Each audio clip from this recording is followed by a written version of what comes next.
The eligibility criteria under the Rural Community Immigration Pilot is fairly simple, nothing too complex. So the first point is have a valid job offer from a designated employer in the community. The keywords are designated employer.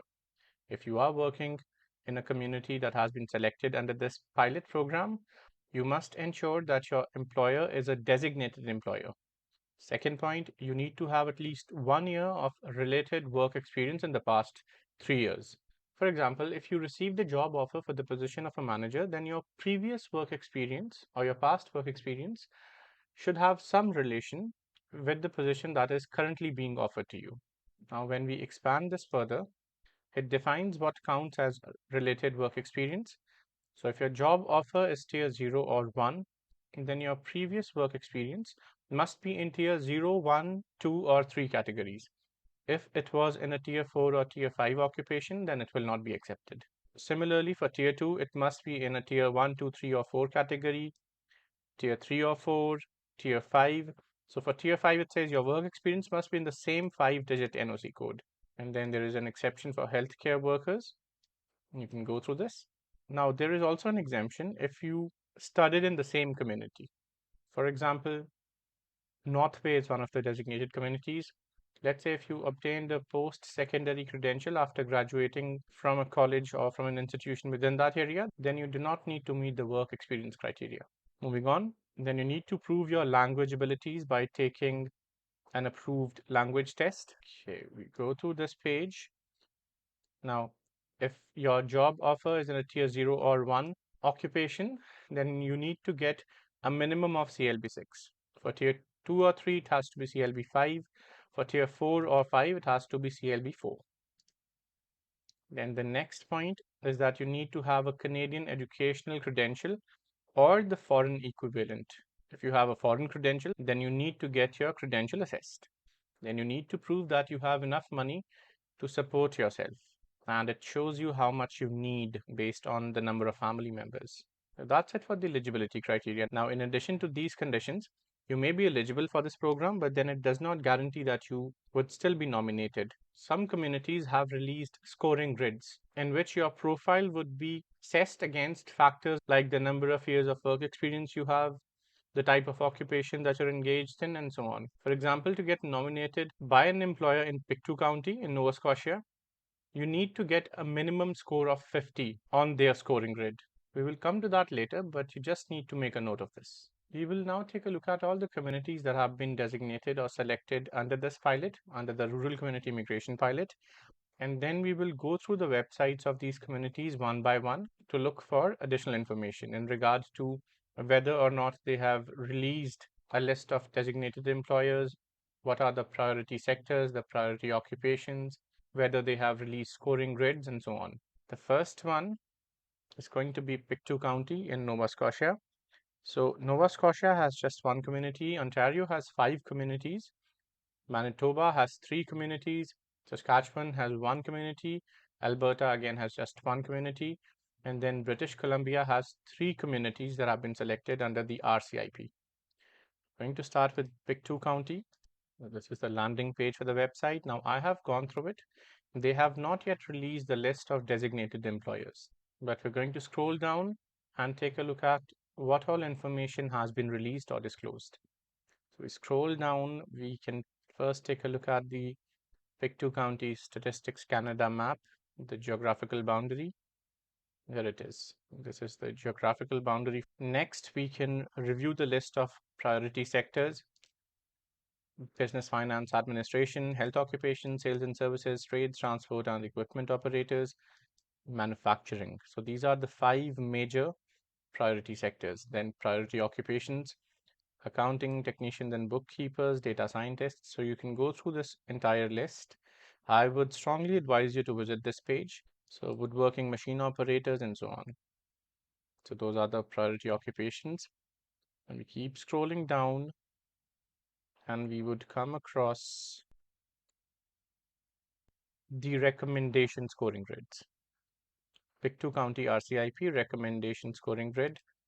Click on that. There it is. So you need a minimum of 50 points on the scoring grid to become eligible. Your scoring is going to be based on factors like the type of occupation you're engaged in. For example, if you're a restaurant or a food service manager, you would get 10 points. If you are a pharmacy technician, then you would get 25 points and so on. And the next factor would be your work experience. If you have just 1 year of experience, then 10 points. 4 or more, 25 points. Then based on your language ability, and then based on your education. For example, if you have a master's or a PhD, you would get 25 points. If you have a post-secondary credential, you would get 15 points. You still need a minimum of 50 points to become eligible for nomination. Now, let's say if the community nominates 5 candidates in a particular intake from a list of, let's say, 50, then only the top 5 candidates would be nominated. So the next community is North Bay. Let's see, let's go through their website. Okay, for North Bay, we click on eligibility and community criteria. We look at eligibility and community criteria. We scroll down, I've gone through it. North Bay has not released the list of designated employers yet as of the 4th of June 2025. But we can still take a look at the priority sectors and the priority occupations. We keep scrolling down and we would come across the priority occupations and priority sectors. The priority sectors are more or less the same. The priority occupations, financial auditors, accountants, nurse aides, orderlies, early childhood educators, and assistants. Scroll down for the entire list. The next one is Sudbury, Ontario. We go to their website. Now it says, please note that the Rural Community Immigration Pilot and the Francophone Community Immigration Pilot are still in the development phase, and we are not accepting applications at this time. So this is for Sudbury. Now let's move on to the next one.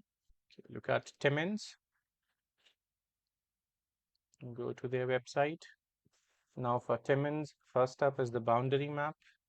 This is the boundary map. I'm not sure if this would give you any clarity, but you can do it on your own at your end. And then we scroll down for priority sectors and occupations under RCIP. These are the sectors and these are the occupations. Financial advisor, geological and mineral technologists and technicians, and welders and related machine operators, laborers in wood pulp and paper processing, and so on. And then under employers, if we look under step 5, we can see this community scoring grid for Timmins, similar to the one we looked at earlier, which was for Pictou County. So priority sector health would give you 15 points. Priority occupation, again, 14 points if you're an elementary school and kindergarten teacher, and so on. You can go through this list, go through the grid. Again, you need a minimum overall of 50 points for Timmins as well. Timmins has also not released the list of designated employers. As of the 4th of June, they have not released the list of designated employers. Sault Ste. Marie, let's see. For Sault Ste. Marie, you can take a look at the geographical boundary of Sault Ste. Marie. Let me zoom out. That's it for the geographical boundary. Now we go back. The priority sectors are defined. And then the list of designated employers. So Sault Ste. Marie has provided the list of designated employers. Let's take a look. These are all the employers that have been designated. We can again go through the list. We'll find all of them on this page. How do you get to this page?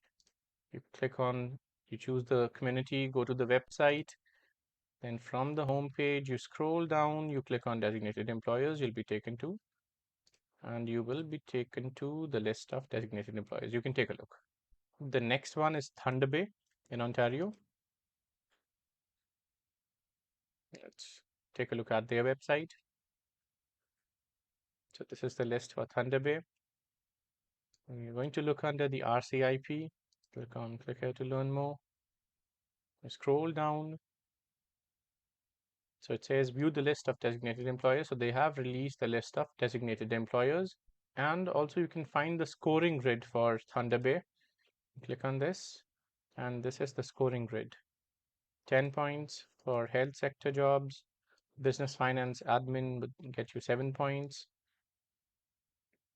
And then similarly for work experience, then based on your language ability, then your education, and so on.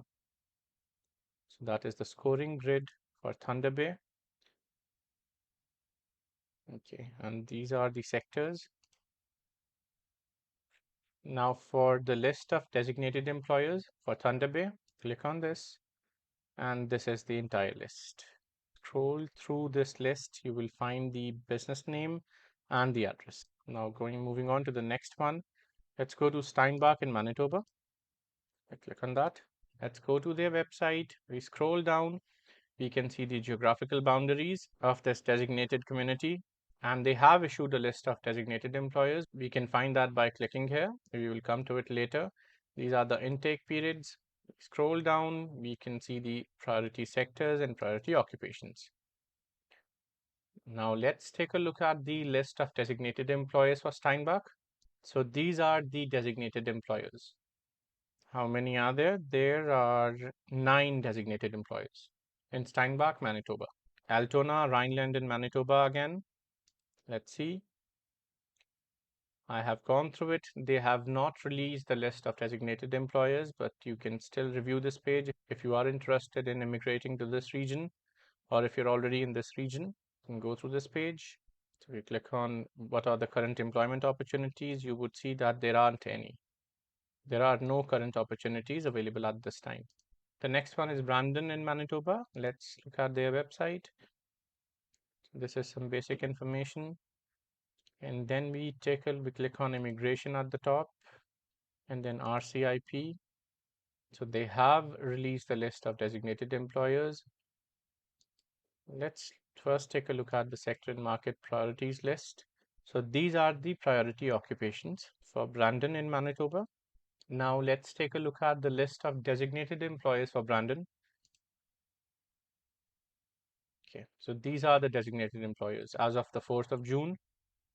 Prairie Mountain Health, Modular Industry Structures Brandon, Kumon Brandon, Glendale Industries, Walsh Construction. That's it for Brandon. The next one is going to be Moose Jaw in Saskatchewan. Moose Jaw in Saskatchewan has not launched their website yet. It is still a work in progress. Then Claresholm in Alberta. So this is the home page. We scroll down, we come across the priority occupations and the sectors. Sector healthcare, these are the occupations. Sector manufacturing utilities, these are the occupations. Law education, these are the occupations. Agriculture, sales and service. So, and they have their scoring grid. You can go through the scoring grid, and then the list of designated employers for Claresholm, Alberta. We expand on this, and this is the list of designated employers. El Molino, which is not currently hiring. Structural Precast, A&W, not hiring. CFI Flight Academy, Casa Roma, not hiring. And this is again, I keep repeating, this is as of the 4th of June. This may get updated at a later date, so make a note of it if you're interested in immigrating to Claresholm, Alberta. The next one is West Kootenay in British Columbia. Let's go to their website. It says we are working to finalize the list of priority sectors and occupations, so it has not been updated yet.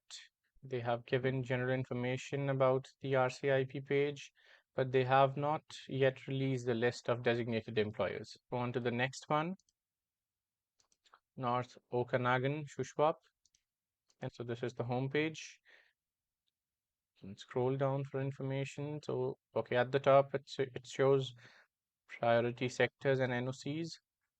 Let's see. So these are the priority sectors. These are the priority occupations. They've also listed the wage per hour. You can scroll down, and then they have given a breakdown of their pool point or the scoring grid. So if you are an early childhood educator, assistant, or any of these other occupations listed over here, you would get 20 points. If you fall under this category, then 15 points, and so on. You can review that list. And for the list of designated employers for North Okanagan and Shuswap, we go to Resources and Policies, and we scroll down under RCIP Resources. You can see the designated employer list. We click on that, and there you go. These are all the designated employers in North Okanagan-Shuswap. You can review the list. Peace Liard in British Columbia. So it's the home page. Okay, we scroll down. The 2025 list of 5 eligible sectors and 25 NOCs is now available here. We click on that, and there you go. These are the sectors and these are the occupations. As far as the designated employees list is concerned, Peace Liard has not released that list yet. It says we will provide an ongoing list of designated employers on our website, which is coming soon. It will be updated at a later date, but has not been updated as of the 4th of June. Now that some of these communities have already shared the list of designated employers, just do some cold calls, send in your resumes, and you may get lucky. Fortune favors the bold. But if you have any questions regarding Canadian immigration, regarding this particular pilot, or any other question, reach out to me, book a consultation, and I'd be delighted to help you out.